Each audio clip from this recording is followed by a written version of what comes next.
Salam kerahiman. Hari ini kerendahan hati akan kita bahas dari nomor 184. Temanya, judulnya, Aku menemani kamu untuk mengajar kamu tentang kerendahan hati. Waktu itu dikatakan oleh Suster Faustina, hal ini terjadi pada jam kudus.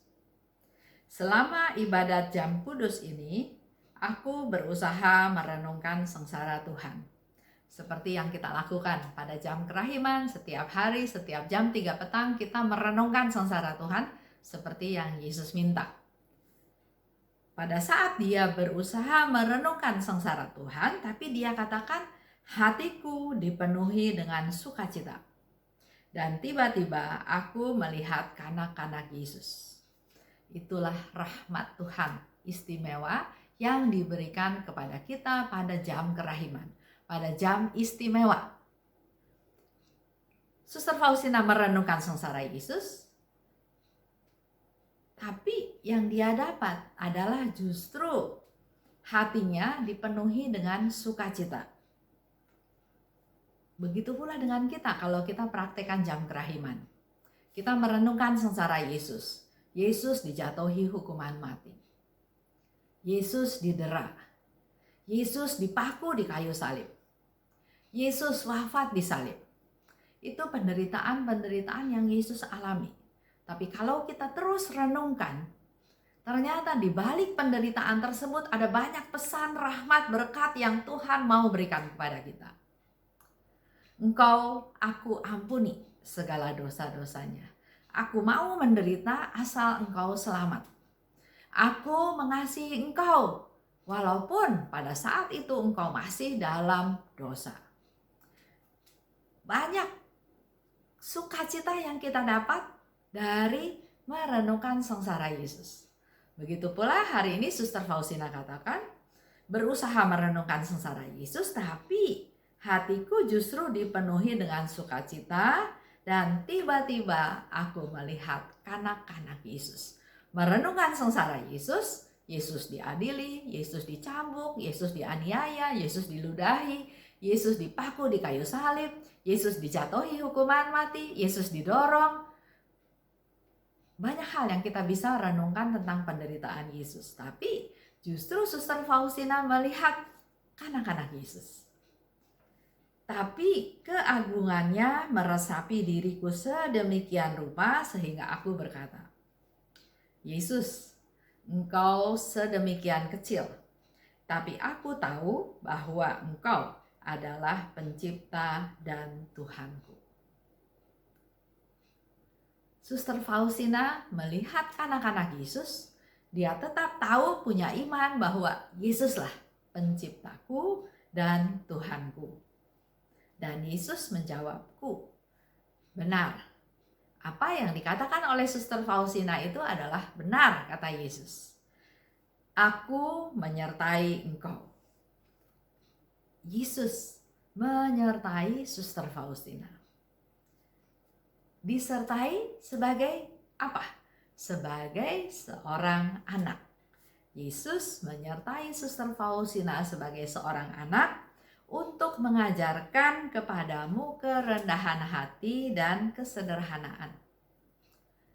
Yesus merendahkan dirinya menjadi seperti seorang anak kecil, tapi justru melalui penampilan itu mau mengingatkan kita semua untuk belajar kerendahan hati dan kesederhanaan dari seorang anak kecil.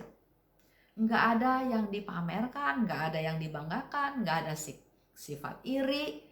Yang ada adalah persaudaraan, berteman, dia nggak melihat kaya miskin, nggak ada penghinaan, dia bersukacita bisa bergaul dengan siapa saja. Mari kita juga belajar seperti seorang anak, rendah hati dan sederhana. Kita juga tahu ya, ada firman Tuhan katakan, belajarlah padaku karena aku lemah lembut dan rendah hati. Dan memang kerendahan hati itu harus terus dipelajari, dipraktekkan, lulus, kadang-kadang gagal. Praktekkan lagi. Karena Yesus katakan belajarlah padaku. Jadi ada satu proses belajar di mana kita nanti bisa menjadi rendah hati. Selanjutnya, Suster Faustina katakan, aku menghimpun segala penderitaan dan kesulitanku menjadi suatu buket bagi Yesus. Jadi semua penderitaan, semua kesulitan itu bukan diceritakan ke semua orang yang belum tentu mereka juga bisa bantu. Bahkan malah merendahkan kita, membuat kita semakin down dengan bercerita. Kan orang cerita kesusahan tujuannya supaya dia disupport, dia dikasih solusi untuk mengatasi masalahnya. Tapi kalau kita sembarang cerita ke sembarang orang, maka mungkin saja kita justru nggak dapat nasihat, nggak dapat support, malah dapat teguran atau bodoh sih kamu. Nah, nggak menguatkan, nggak mensupport, malah membuat kita semakin jatuh. Beda dengan Suster Faustina. Kalau Suster Faustina menghimpun semua penderitaan, semua kesulitannya diikat menjadi suatu buket bunga untuk Yesus. Tidak ada suatu pun yang sulit bagiku, apabila aku ingat bahwa semua itu untuk mempelaiku, sebagai bukti cintaku padanya. Jadi penderitaan-penderitaan yang dia alami, kesulitan-kesulitan yang dia alami, dia ikat menjadi satu buket bunga, dipersembahkan kepada Yesus. Jadi semakin banyak penderitaan, semakin banyak kesulitan, semakin Suster Faustina merasa bersukacita karena persembahan kepada Tuhan semakin besar. Dan menurut Suster Faustina, tidak ada yang sulit bagiku apabila aku ingat bahwa semuanya itu untuk mempelaiku. Semuanya itu untuk Tuhan. Bandingkan dengan kita barangkali yang selama hidup ini mungkin nggak pernah menderita. Mungkin menderita, tapi maksudnya penderitaan itu bagaimana caranya dialihkan, dibebankan, dipindahkan tanggung jawabnya menjadi tanggung jawab orang lain. Apa yang kita bisa persembahkan kepada Tuhan?